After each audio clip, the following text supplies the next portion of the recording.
Dividir para multiplicar. Esse é o tema da 23ª Semana Científica da FMP Fase. Dividir responsabilidades, somar esforços e multiplicar soluções para diminuir as desigualdades no mundo. Sobre esse tema, eu converso com o filósofo Newton dos Anjos, professor da Unirio, Universidade Federal do Estado do Rio de Janeiro. Muito bem-vindo, obrigada pela participação. Muito obrigado pelo convite, pela oportunidade de bater um papo, uma conversa sobre um tema tão importante para o nosso contexto atual. Nas últimas décadas foram muitos os avanços da ciência, da tecnologia, só que isso, ao contrário do que se imaginava, não significou a diminuição das desigualdades. Segundo a ONU, as desigualdades até aumentaram no mundo. Exato. E o Brasil está entre os 10 países mais desiguais no mundo. Isso é já no início da Idade Moderna, tinha-se uma sugestão de que saber é poder. E quanto mais se sabe, necessariamente não se partilha o saber, Ou seja, necessariamente na experiência que a gente tem no Ocidente, é difícil conciliar o avanço do conhecimento com o exercício ético de dividir esse conhecimento, dividir a oportunidade. Ao contrário, o movimento que foi sendo feito quanto mais conhecimento foi se obtendo, esse conhecimento foi ficando retido na mão ou na cabeça ou nas instituições de poucos. Então, por isso que o dado da ONU aponta que é um problema não necessariamente científico, porque conhecimento para se resolver N demandas do globo, ou seja, das relações humanas, da relação com a Terra, já temos avanços significativos. A questão é um problema político-econômico. Ou seja, político-economicamente, quem se mantém no poder, e quanto mais poder tem, mais poder quer, ou seja, não foi feito, nem vai ser feita a divisão desse poder por parte de quem o tem. Ou seja, a história do homem confirma que quem retém o poder, seja um soberano, seja um rei, seja um imperador, seja um presidente, seja o que quer que seja, quando se dá muito poder para quem comanda um espaço político ou um espaço econômico, não virá deles, que já estão no poder, essa divisão. Então, assim, em resumo, a ONU aponta, para além de outras demandas, que o conhecimento que nós temos acumulado, no Ocidente em particular, ou no globo de um modo geral, seria mais do que suficiente para se resolver as demandas humanas, só que alguns humanos, que também é uma característica da nossa espécie, ou seja, uma espécie não que no mundo selvagem não tenham predadores, mas nós temos uma habilidade muito perigosa, que é aquela de não reconhecer outros como nós. Ou seja, e tá aí o nó do contexto que nós vivenciamos, um dos nós, do contexto que nós vivenciamos, que é justamente como resolver, sem ser necessariamente através da violência, porque para alguns é o único caminho, por exemplo, sem ser através da violência, como se resolver essa estrutura desigual economicamente falando. Ou seja, porque o conluio, o abraço hoje no mundo inteiro as grandes corporações, os grandes investidores, comandam fundamentalmente todos os espaços de poder político. Ou seja, sair desse nó é um dos desafios, que tem uma relação direta com o conhecimento, mas que a gente não pode entender o conhecimento fora desse contexto socioeconômico, ou político-econômico. Não existe um conhecimento por si e para si, sem que a gente não esteja, de algum modo, se relacionando com essa dimensão política-econômica que a ONU está apontando, pelo menos deveria apontar, como sendo o nó da questão. Poucas famílias hoje no mundo comandam boa parte de toda a economia mundial, ou seja, e essas famílias não vão dar, porque até evangelicamente se diz que é mais fácil passar um animal muito grandioso ou num buraco de um alfinete ou no buraco de uma fechadura do que um rico, e aqui se entenda bilionário, que rico é uma palavra que para nós nem faz muito sentido, mas um bilionário entrar no reino dos céus. Ou seja, até o cristianismo já apontava a dificuldade de que os bilionários tinham dificuldade de serem necessariamente caridosos, porque o poder acumula, E aí a gente tem essa desigualdade manifestada de várias formas, Tem a desigualdade no acesso a serviços, a desigualdade no acesso ao conhecimento, tem a desigualdade social, econômica, Exatamente, ou seja, e é muito legal a gente notar que a palavra desigualdade, ela se tornou uma palavra muito importante já no contexto da Revolução Francesa, que entendia a igualdade cotejada com liberdade e fraternidade. Não é possível você fazer um exercício de igualdade se essas duas outras palavras que acompanham a noção de igualdade, que eram, vamos dizer assim, a tríade da Revolução Francesa, quando propôs, mesmo que se tratasse ainda de uma revolução quase burguesa, ou seja, politicamente burguesa, ela não tem como vir desacompanhada. Em outras palavras, se não existir uma relação nova entre os humanos que lembre uma relação fraternal, portanto, frata, irmão, né? Ou seja, e se também não vier junto a noção de liberdade, a própria concepção de igualdade se torna impossível. Ou seja, quando você utilizou a expressão de acesso desigual, ou seja, vivemos num sistema que diz que somos livres para ir e vir. Mas se hoje eu quiser ir ao Japão, eu não posso, porque se eu não tiver dinheiro, eu não vou.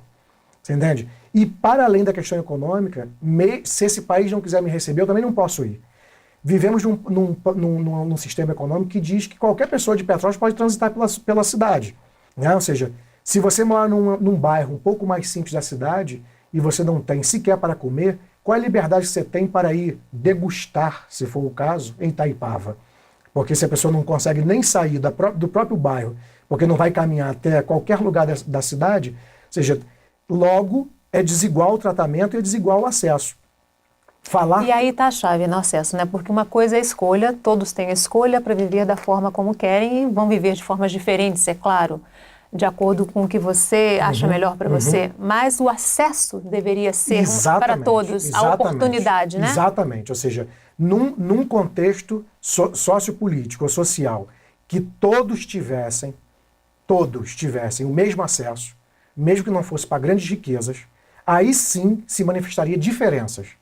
Ou seja, num contexto onde as pessoas, nem todas têm acesso, para você ter uma ideia, posso dar uma informação simples na área da educação pública, ou seja, no estado do Rio de Janeiro, por exemplo, se investe R$ 2.500 por ano em cada aluno. E você sabe, tanto quanto eu, quanto o telespectador também sabe, que tem escolas no Brasil em que a mensalidade, e é só a mensalidade, não é nada que envolve a própria escola, o ir à escola, o acesso que esse aluno que vai a essa escola tem para viajar, para conhecer outros espaços. Ou seja, só a escola custa 6, 5, 7, 8, 10 mil reais. Ou seja, um investimento mensal em educação para um grupo que já está no poder nesse valor, em contraponto para um outro grupo que muitos nem estão na escola pública. E quando estão, tem esse grau de investimento, parece que é muito desigual para haver diferença. O que nós vivenciamos não é a diferença, o que nós vivenciamos é a desigualdade do acesso. Se o acesso for tornado, entre aspas, igual para todos, aí sim se manifestaria a diferença. Ou seja, num quadro muito aproximativo, o que nós temos é, numa ponta da pirâmide, bilionários, na outra ponta da pirâmide, muitos miseráveis. É como se o mundo hoje, todo ele pudesse ser classe média. A classe média, mesmo sendo conservadora politicamente, porque acha que vai ascender, e ela não se reconhece próximo da base da pirâmide, ela quer ascender e inveja, vamos dizer assim, quem está acima, querendo ser um dia, o que é pouco provável. Né? Ou seja, ninguém aqui, do dia para a noite, mesmo tendo acesso a algum conhecimento, vai ser um novo Bill Gates, vai ser um novo sheik árabe do petróleo. Então, assim, no nosso contexto, essa base da pirâmide é tão grande que se fosse dividido o que está lá na ponta da pirâmide, ficaria uma imagem um pouco mais quadrada. Nesse caso até seria mais interessante, ou seja, um quadrado que guardasse diferenças, mas não essa desigualdade que não cria acesso para a grande maioria. Não cria mobilidade, né? Exatamente. Ou seja, demos exemplo aqui, eu comentei com você rapidamente, da mobilidade de alguém que mora num bairro de Petrópolis simples, que não consegue se mover para o centro da cidade. Imagina você... Aqui tem um dado, que eu não sei se ainda permanece, de que num contexto brasileiro, uma família que esteja na linha da miséria, depois de 6 gerações, alguém consegue sair da linha da miséria. É você imaginar que depois de pouco mais de 100 anos, alguém vai sair daquela linha. Ou seja, então assim, meritocracia, por exemplo, que é um tema que está em voga, inclusive na área educacional, etc. Meritocracia só é possível naquele grau de que acesso igual a todos. No acesso desigual não tem meritocracia, você já começa, é igual você colocar alguém da tua frente 1 quilômetro e a corrida é de 1 quilômetro e 100 metros. Ou seja, você tem que ser muito lento para não chegar. Até correndo para trás está arriscado você chegar primeiro, né, do que alguém que está sem poder se mover. Né? Alguns filósofos se debruçaram sobre esse tema, né? entre eles o Rousseau, né? E ele falava que a origem da desigualdade está no conceito, na noção de propriedade, né? Que cria essa diferença de classes, que cria essa ideia de superioridade sobre os demais, né? Exatamente. Ou seja, é interessante você citar isso porque, de fato, nós vivenciamos até sistemicamente o sistema capitalista, ele foca fundamentalmente na propriedade e no dinheiro, na propriedade, e a lógica dele é, de algum modo, nos definir como humanos como sendo melhores se somos mais proprietários. Ou seja, veja que a palavra propriedade por si só não é negativa. Quando alguém fala com propriedade, supostamente sabe um pouco do que está falando, por mais que o conhecimento também seja fluido. Quando alguém dança com propriedade, supostamente está dançando muito bem. Agora, quando se fala isso relacionado a questões estritamente materiais, o acúmulo de propriedade cria essa desigualdade, inclusive um descompasso entre aquilo que é público e privado. Ou seja, as propriedades privadas, ou seja, e a palavra é importante sinalizar que propriedade privada, ela sugere que você priva alguém de algo. Né? Ou seja, qual é a diferença entre o público e o privado, bem rapidamente? No público, em tese, todo mundo deveria ter acesso, que é o acesso que nós conversávamos atrás. No privado, o acesso é privé, ou seja, alguém te priva do acesso. Ninguém aqui está dizendo que necessariamente a propriedade privada, por si só, é um problema. Pode ter uma conversa possível entre o privado e o público. É possível ter umas parcerias entre o privado e o público. Agora, quando o privado ou a propriedade privada se torna mais relevante do que o que é público, o que deveria ser acessível para todos, então criaremos e sustentaremos, querendo ou não querendo, mais uma vez isso que é a nossa estrutura social, que é piramidal, onde quem acumula mais e quem tem mais propriedade subjuga, seja materialmente e até corporalmente. Veja que o grau de exploração que se tem em relação a pessoas que têm muito poder econômico, em relação àqueles empregados que trabalham para ele, é quase sempre uma relação, também ela muito desigual e muito impositiva. Né? Ou seja, o grau, como volta e meia nós somos definidos por aquilo que possuímos e se diz materialmente, e eu posso fazer, espero que seja compreendido, você vê nossa cidade, mais uma vez, para a gente manter essa relação com aquilo que é mundial ou global e com o nosso local, você vê que qualquer pessoa média aí, se tiver no centro da cidade ou tiver lá num distrito da cidade, vai se impressionar mais ou menos com um carro que é privado dele, portanto, quanto mais caro for esse carro, mais impressões ele causa. Não é sequer a pessoa que dirige o carro que causa o afã. É a relação direta que criamos entre a propriedade que ele tem, como se ele, sendo proprietário, ele se tornasse uma pessoa, por exemplo, uma expressão que se usa, bem-sucedida. Né? Ou seja, portanto, num certo sentido, nós poderíamos arrefecer um pouco essa noção de propriedades, fazendo uma relação de desapropriamento. E por isso, por exemplo, na reforma agrária, quando se pensa em dividir uma terra que é de um latifundiário, uma terra improdutiva, para que tantos outros tenham acesso, a imagem que se faz é de desapropriamento. Isso vale para o conhecimento. Tem algumas pessoas que privatizam o conhecimento. E o nó que nós temos, sabe, um outro nó que nós temos hoje é como a gente se desapropriar do que nós achamos que é nosso e partilhar, o que tem super a ver com a noção da semana científica, que é dividir para multiplicar. O conhecimento, por exemplo, é algo que quanto mais dividido, por isso que no mito grego teve um mito de Prometeu, em que Prometeu partilhava o fogo, roubou o fogo de Zeus, que era o chefe do Olimpo, e partilhou aquele fogo como se fosse símbolo da ciência. O fogo é o único elemento. Por que é o fogo e não os outros elementos primordiais? Por que é o fogo, não a água, o ar ou a terra? Porque você sabe que se você pega um punhado de terra e divide, você vai ficar com menos terra. Agora, mesmo me oferecer um copo d'água aqui, se alguém vem dar uma golada, eu fico sem parte da água. Se alguém tem um balão de oxigênio no momento que precisa e divide o oxigênio, fica com menos oxigênio. O fogo é o único elemento que não acontece isso. Se eu riscar um fósforo aqui, eu taco fogo na fase e eu não perco necessariamente o fogo que eu tenho. Ou seja, por isso também relacionado o fogo do conhecimento, numa relação que é o fogo que você pode partilhar sem perder.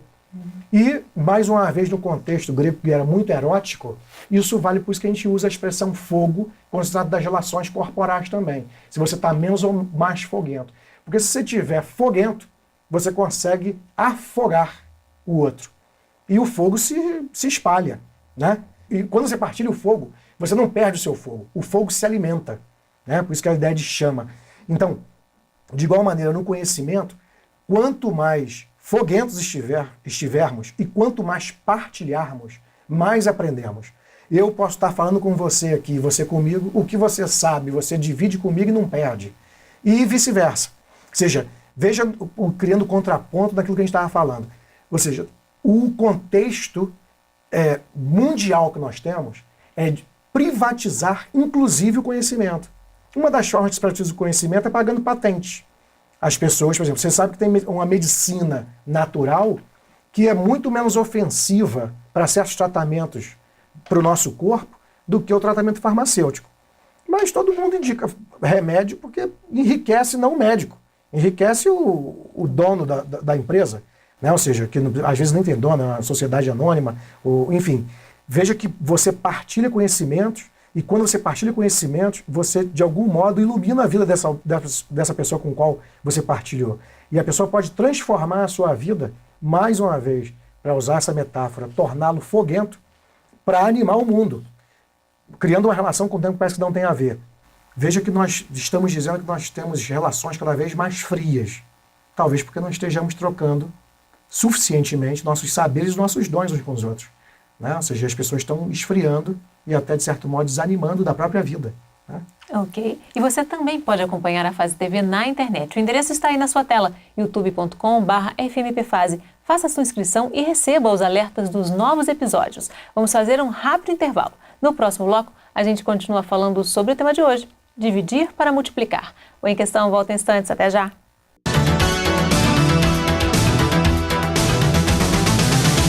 Em Questão. Oferecimento Me Too. Estilo e conforto com personalidade. Agora também no Shopping Bauhaus. Em Questão. Oferecimento Me Too. Estilo e conforto com personalidade. Agora também no Shopping Bauhaus.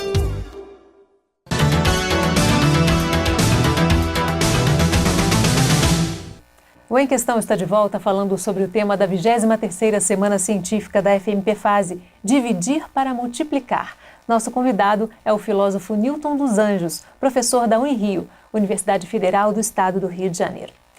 Newton, a gente terminou o outro bloco falando da importância de que o conhecimento seja dividido, porque, na verdade, esse conhecimento, quando ele fica fechado, ele envelhece, né?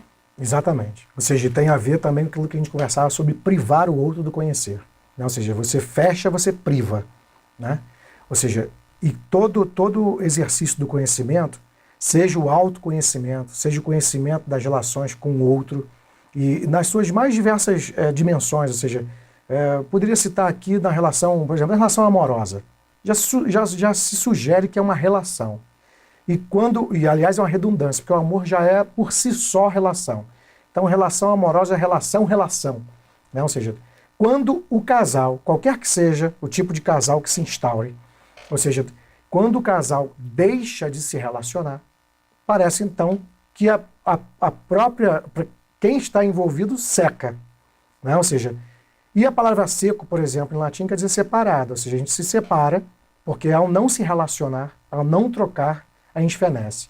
Por exemplo, me mantendo nessa metáfora do casal, um dos motivos mais comuns de separação de casais é quando eles começam a pronunciar carinhosamente que já conhece o outro. Se você conhece o outro, você não precisa conhecer.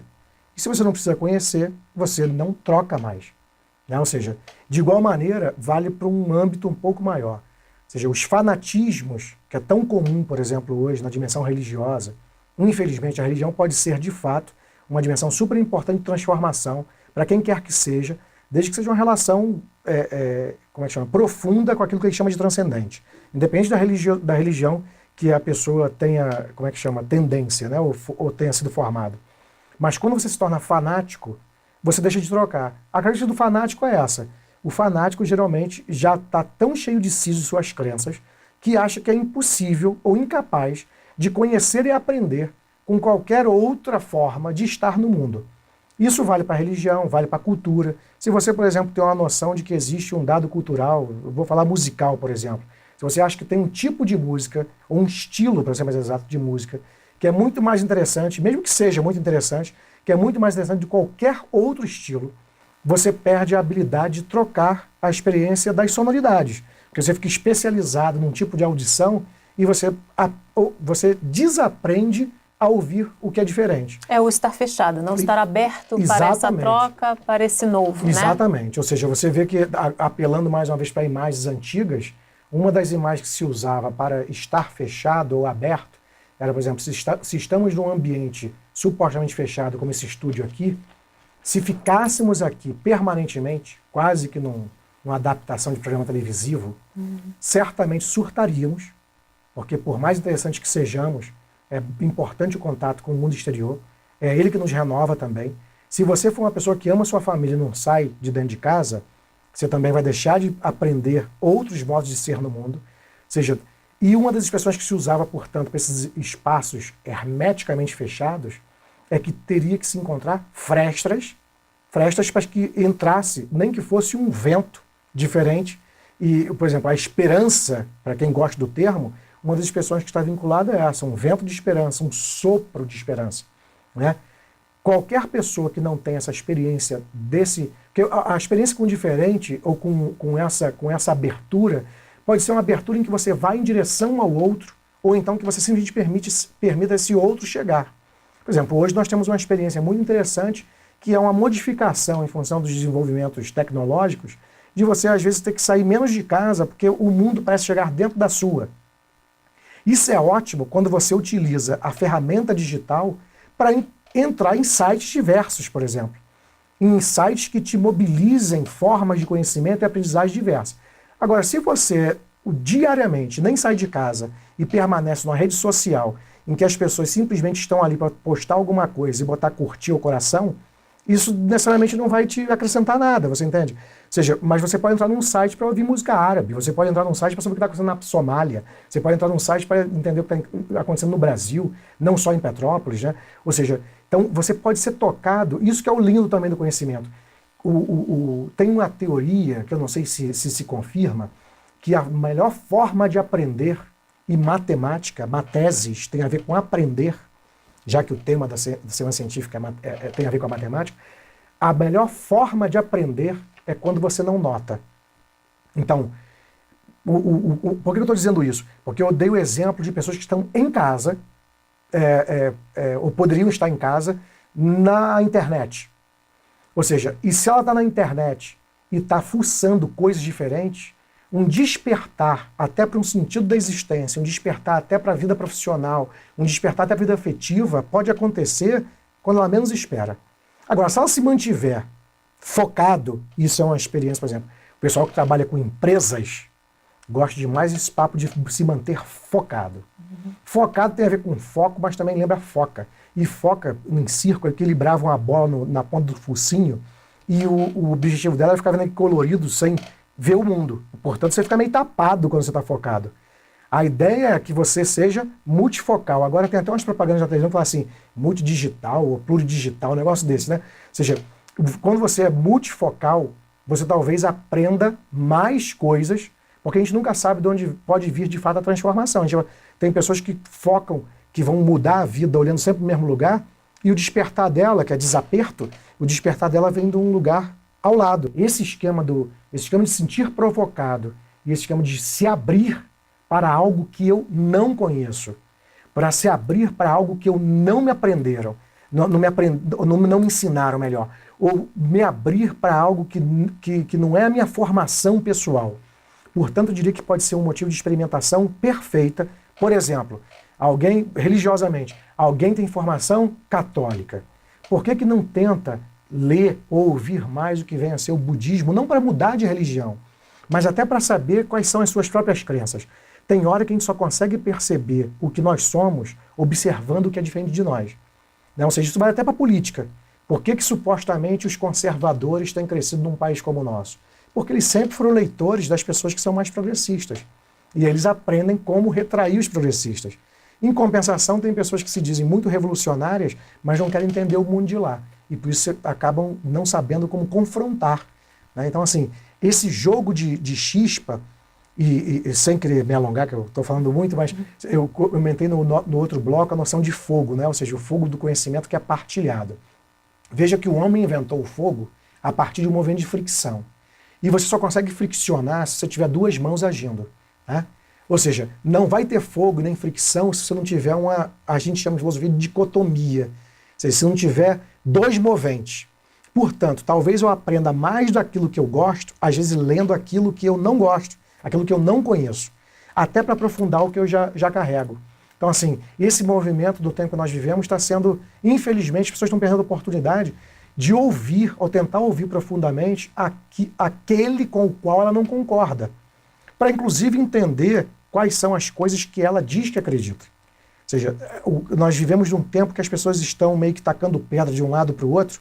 Polarização, em vez de ser polenização.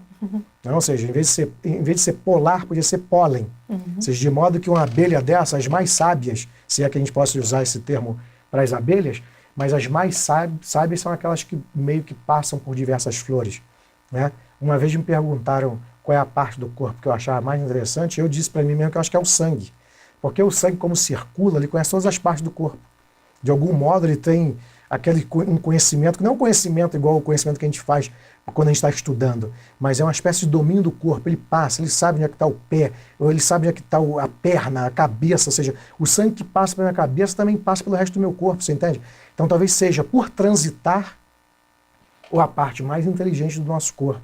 E é aquela que se você for ferido e o sangue escorrer, vida se acaba. Né? Então o sangue é seiva, né?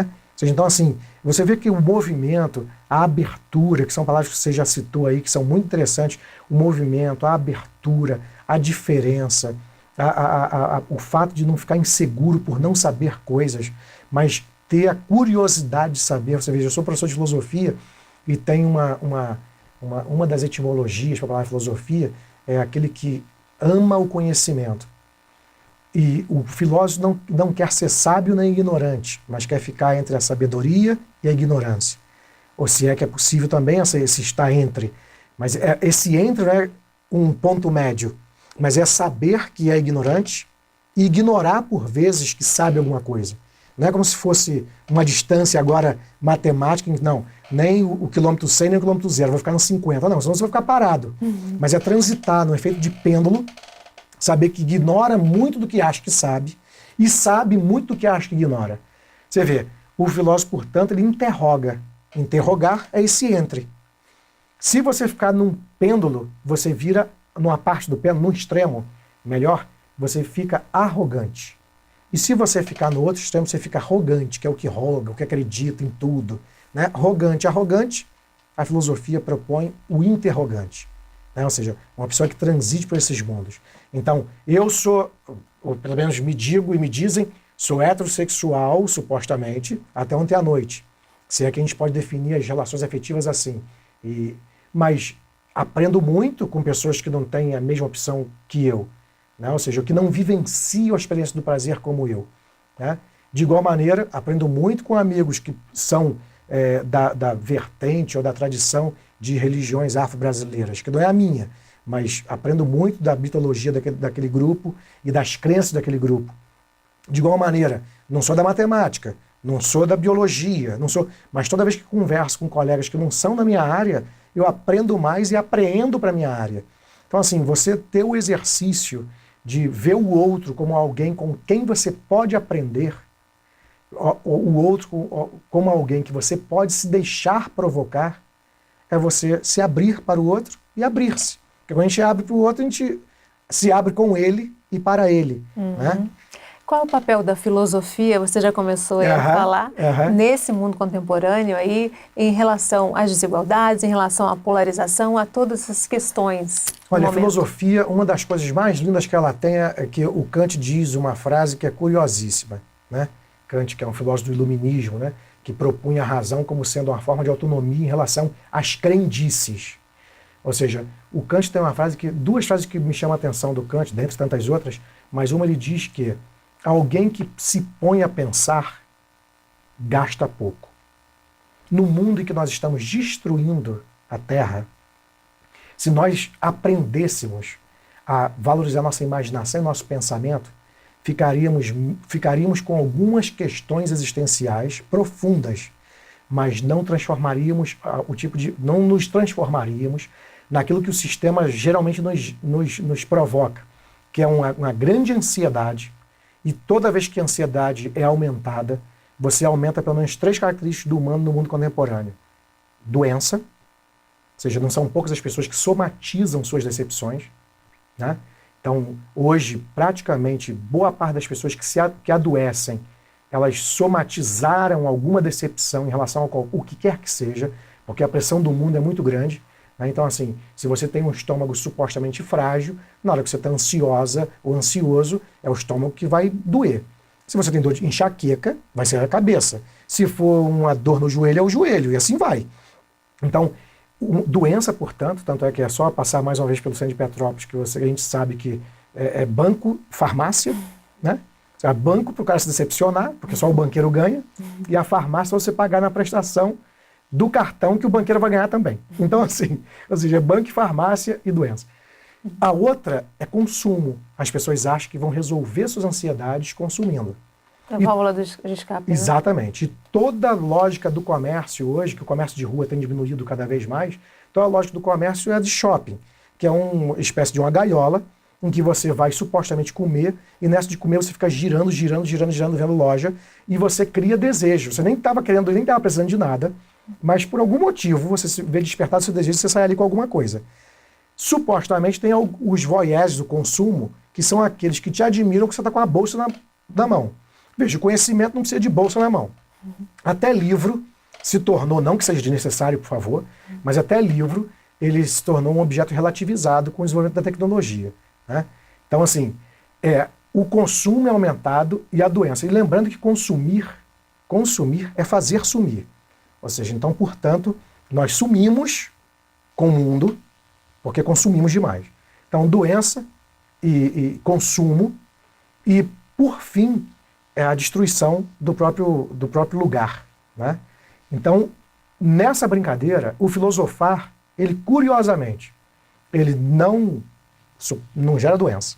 Ele gera questões, mas ele não gera doença. Ou seja, ele pode até promover questões existenciais e ciladas do pensamento, que se alguém estiver pensando muito profundamente, nem sempre vai estar consumindo a sua vela, o seu próprio corpo, né? Segundo, não precisa de consumir tanto, porque um dos exercícios de filosofar é a conversa. E para a conversa, qualquer prato de alimento que te mantenha de pé é suficiente para conversar.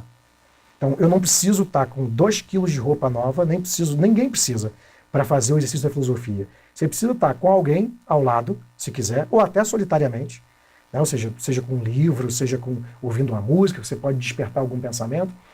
Ou seja, você não aumenta o consumo, portanto, o que já seria um grande barato para a Terra. A filosofia ela contribui de N maneiras, porque ela descobre a riqueza na alma do outro. E faz também refletir sobre tudo e ajuda que a pessoa não seja um zumbi na vida só seguindo o que dizem que tem que ser feito. Exatamente. Né? Ela transfere vida. A filosofia transfere vida. Ok, e se você perdeu um pedacinho do programa, quer compartilhar ou rever algum episódio, já sabe. Passa lá no youtube.com/fmpfase. Vamos fazer mais um rápido intervalo. No próximo bloco, a gente continua falando sobre o tema de hoje, dividir para multiplicar. O Em Questão volta em instantes. Até já!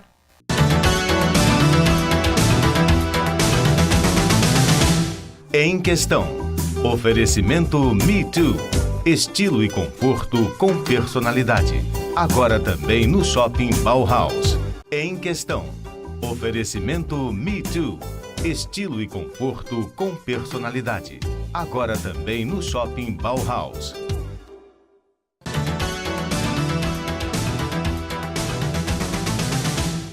O Em Questão está de volta falando sobre o tema da 23ª Semana Científica da FMPfase, dividir para multiplicar. E antes de continuar nossa conversa com o filósofo Newton dos Anjos, um recadinho para você que está aí do outro lado da tela. Tem algum assunto que você gostaria que fosse debatido aqui no nosso programa? Manda pra gente nos comentários do YouTube ou na nossa página no Facebook. Tá tudo aí no vídeo para você. Newton, a gente estava falando sobre a importância da filosofia para que a gente possa refletir sobre a realidade, sobre as coisas, né? Porque sem a reflexão, a gente apenas executa as coisas sem saber nem porquê, né? Exatamente. Ou seja, a filosofia tem essa característica, e eu até diria que a filosofia, é bom não confundir a filosofia como área do conhecimento específica com o filosofar. Que a filosofia ela também pode ser entendida como sendo uma forma de conhecimento que as pessoas acham que vão acumular conhecimentos filosóficos. Isso é uma possibilidade. Mas o filosofar, que é fazer o exercício do pensamento para as coisas, ou para as coisas que nos provocam. Então, a sexualidade pode ser pensada, a relação com o outro pode ser pensada, a política pode ser pensada. Ou seja, não é só fazer as coisas. A noção de reflexão vem daí também. Ou seja, nós somos seres que fazemos coisas. Agora, também somos seres que temos uma habilidade que foi se desenvolvendo com o passar do tempo de pensar sobre o que fazemos. Ou seja, e o que nós fazemos? Se você faz é uma relação religiosa, você pensa a sua religião. Se você faz e tem a ver com questões políticas, que reflita sobre essas questões políticas. Se você tem uma profissão, ou seja, as profissões, por exemplo, as pessoas vão se desenganando com as profissões, não é porque elas não são interessantes, é porque, às vezes, ocupados com a própria profissão, não tem tempo sequer de se perguntar qual é o papel da sua profissão para o mundo e para si mesmo. Então, você só vai fazendo. Então, assim... Você não vê o propósito. Exatamente. Ou seja, isso é uma expressão boa. Porque quando você perde o propósito, e o propósito é onde eu vou pôr, onde eu vou amarrar minha égua, que tem outra expressão dessa, onde eu vou pôr as coisas que eu tenho, onde eu vou pôr o sentido da minha existência. Ou seja, esse propor só é possível, perder o propósito já não sei onde me ponho. Depressão, por exemplo, que dizem que é um mal terrível. Você não sabe o seu lugar no mundo, né? Exatamente. E esse lugar do mundo, só é possível você criar alguma situação, portanto, saber onde você está situado, se você estiver também atento ao lugar que o outro está situado. Ou seja, e lindamente dizem que somos a única espécie que somos capazes de nos transformarmos num outro. Qualquer um aqui, desses que está aqui ajudando a produzir essa entrevista, esse encontro, sabe que nós somos pessoas capazes de falar de nós como se fosse outro. Agora, num sistema que nós vivemos de produção, nós temos um sistema que é produzir. Muitos produzir por produzir. Outros produzir para sobreviver. Ou seja, um filósofo espanhol chamado Ortega y Gasset tem uma frase que é lindíssima, eu acho. Viver é conviver. Se por acaso nós estamos num sistema que está cada vez mais diminuindo nossos espaços de convivência, porque está todo mundo correndo atrás, ninguém sabe de quê. A expressão que se usa é, como é que você está? Antes a pessoa dizia, está numa luta, etc. e tal, mas agora é correndo atrás. E correndo atrás do que propriamente? O ato de correr vale para os corredores que passam a noite aqui agora correndo em Petrópolis, ou então estão treinando e tal. Então, assim, supostamente, nessa correria da vida, não estamos tendo tempo, ou não estamos priorizando um tempo para reflexão e um tempo para convivência. E eu nem julgo todas as pessoas por isso. É porque o sistema nos obriga também a isso. Estamos num lugar socioeconômico que o tempo todo está sendo vinculado que você pode melhorar de vida. E as pessoas acreditam nisso. E isso vale para a universidade, vale para a escola, ou seja, alunos que perdem a sua infância porque está sendo prometido a ele que lá com 18 anos ele vai entrar na universidade, arrumar um bom emprego, ou seja, o coitado deixa de ser criança pensando no futuro próximo. Você falou em conviver, né? Uhum. E aí tem uma questão bem do momento, que são as redes, né? Você vive em rede, só que há uma diferença grande entre rede e comunidade, né? É verdade. Essa comunidade virtual não é uma comunidade de fato e esse conviver não é real, né? É verdade. Ou seja, eu vou até fazer uma pequena referência, brincando que tem 3 modos mais conhecidos de se pensar numa rede. Porque também a gente só pensa em rede digital. Mas, por exemplo, tem um autor nordestino que diz que a máxima do capitalismo é não deixe para amanhã o que você pode fazer hoje. Lógica da produção. E existe um contraponto a isso, que seria alguém na rede de dormir, que diz, se eu posso fazer amanhã, para que eu vou fazer hoje? Que é uma forma de se descansar. O sistema vai sempre dizendo para a gente a primeira variação. Né? Ou seja, faça logo, resolva. E Nem questione. Exatamente. Resolva sem questionar. Exatamente. E veja, se você descansa ou se eu descanso numa você pode rede ter uma de outra dormir, solução. Exatamente. Então, talvez o sistema esteja até se equivocando, alimentando demais esse movimento exagerado do correr atrás que foi citado antes. Então, existe a rede de dormir, o descanso, a esteira, a reposição. Hoje as pessoas da rede digital têm dormido menos. Quase todo mundo fica nessa rede altas madrugadas. E quando acorda, tem que viver aquilo que chama de experiência real do corpo. Só que foi dormir 2 da manhã, 3, postando curtições em rede social. Se for para trocar alguma coisa, até vale. Mas se for só curtição e curte, compartilha, sem saber nem ler direito o que é, ou seja, no outro dia de manhã está cansado. E o sono perdido, acumulado, aumenta a irritabilidade. Aí a pessoa passa o dia inteirinho, a noite inteirinha, supostamente sendo a pessoa mais educada, às vezes, ou mais participativa dentro de uma rede social, mas quando chega de manhã, na primeira conversa que vai ter com uma pessoa que trabalha, já tem briga. Porque os dois estão irritados com o sono. Né? Então, a rede tem essa primeira acepção, né? uma possível acepção, que é essa da rede de dormir. Portanto, descansem, e descansar é tirar um pouco o cansaço do corpo. Segundo, é aquela possibilidade da rede que era utilizada para a religião cristã, que é a rede que busca, que é a rede do pescador, que junta pessoas, aí a noção de comunidade. Tanto é que as igrejas, algumas são chamadas de comunidades, né? Comunidades cristãs, comunidade, tem um montão de nome diferente, né? Comunidade de Jesus voltando, comunidade do Fogo do Espírito Santo 3, porque aí eles vão inventando os nomes, cada um com a sua especificidade. Mas, enfim, existe a possibilidade da rede das comunidades, que é o eclésia, que é a igreja, que não se confunda com a igreja religiosa, mas com a instituição religiosa, mas que são comunidades de pessoas que estão atuando juntas. A rede social, ou as redes virtuais, elas podem ser, em muitos casos, uma experimentação muito boa para você descobrir coisas que você não teria acesso. Porque, por exemplo, eu moro em Petrópolis. Tem coisa que eu nunca teria acesso se alguém na rede não me dissesse que ela existe fora de Petrópolis. Pensa em famílias, já que as pessoas estão migrando mais do que migravam, né? Pensa em famílias que foram separadas porque você tem irmãos conhecidos que foram morar em outro país. Se não fosse a rede, você não teria a possibilidade de aproximação.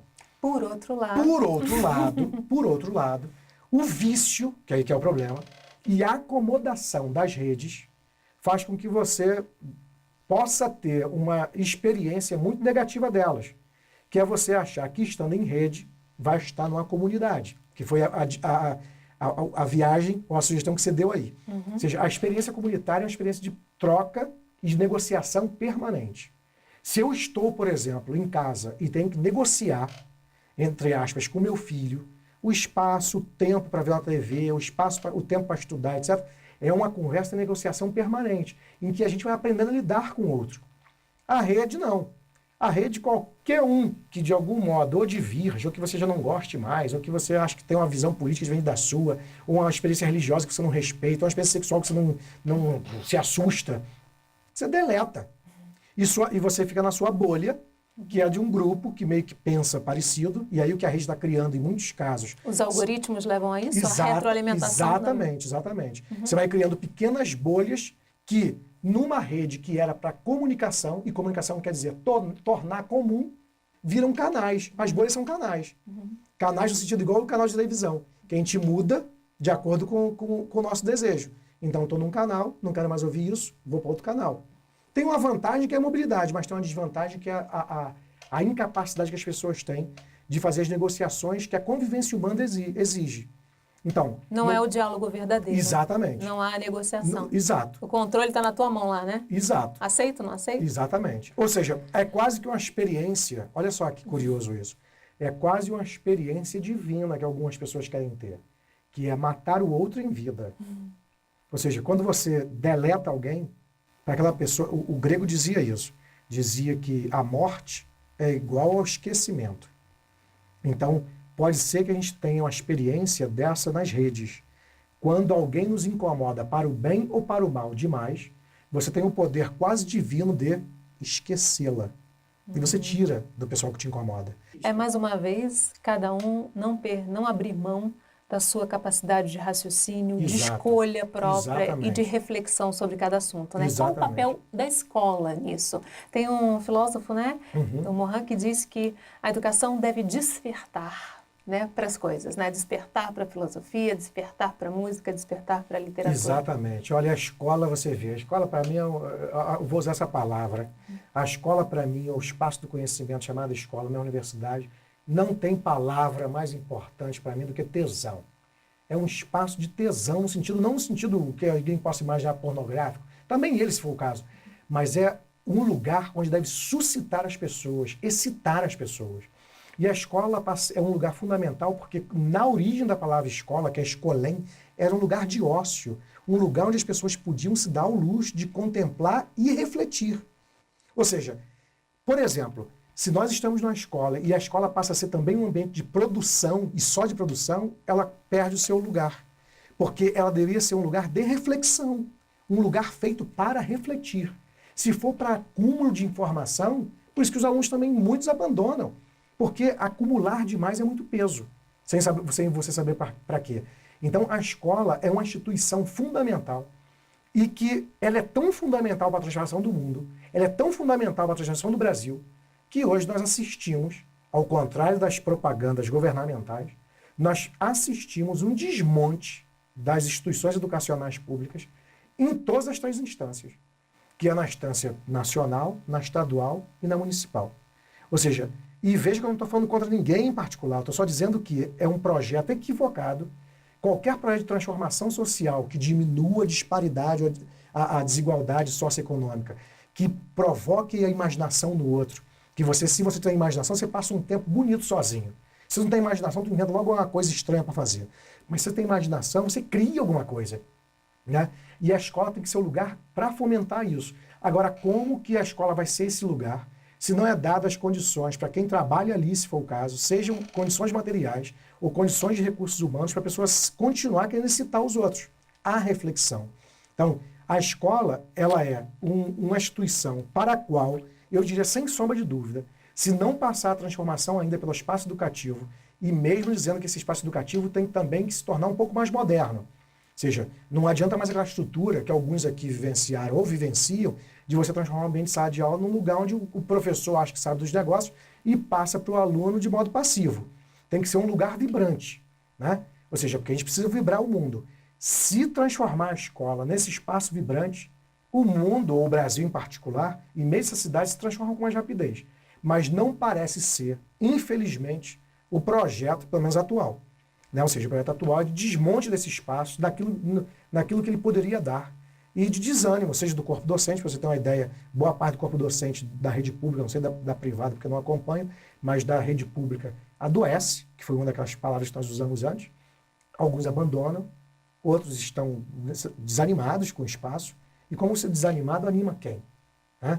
Ou seja, então a escola é uma instituição que é fundamental, inclusive, para mudar todos os índices negativos que nós temos. Não pode ser só aquela coisa técnica, né, de reproduzir a técnica. Exatamente, tem exatamente. Que abrir, exato. E qualquer modelo, a gente entende que economicamente... Despertar claro, senso crítico, inclusive. Claro, porque, a capacidade por exemplo, de reflexão. É importante que tenhamos técnicos. Agora, é muito importante que não tenhamos só técnicos. E o técnico não precisa abrir mão da sua capacidade de reflexão. Ele pode ser técnico e muito mais. Exatamente. Né? Exato, isso é perfeito. Não a composição, é de maneira alguma. Ou seja, nem só precisamos ter só técnicos, e como você bem lembrou, um técnico necessariamente não precisa ser só técnico. Né? Ou seja, pode ser alguém com afeto, com arte, com criatividade, com afetividade um pouco mais equilibrada, e os espaços comunitários. E a escola é um espaço comunitário, deveria ser, é um espaço privilegiado para a transformação desse modo de estar no mundo, aqui e em qualquer lugar. Como minha mãe dizia, conhecimento não ocupa espaço, né? Exatamente. Dá para aprender a filosofia junto com a técnica, exatamente, né? Exatamente. O conhecimento até cria espaços, inclusive virtuais.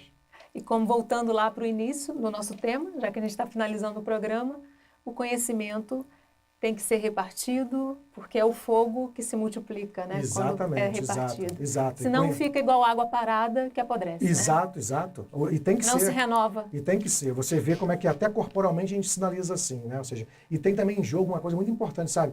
Que são as metodologias. Se você não mudar as metodologias para provocar o outro, ele vai achar que conhecimento é chato. Ou seja, o conhecimento, tem um autor que diz, tão importante quanto o que se fala é como se fala. Se você fala algo muito importante de um modo pouco provocante, você se desinteressa também. É legal que a gente tenha o provocare, que é você falar de tal modo que o outro também queira falar. Provocar é isso. É o despertar. Exato. Despertar a fala e... Já dizia o Mohan. Exato, exatamente. Ok, infelizmente nosso tempo terminou. Agradeço muitíssimo sua participação, Prazer. Newton. Um prazer. E a gente tem um encontro marcado no próximo Em Questão. Espero você. Até lá.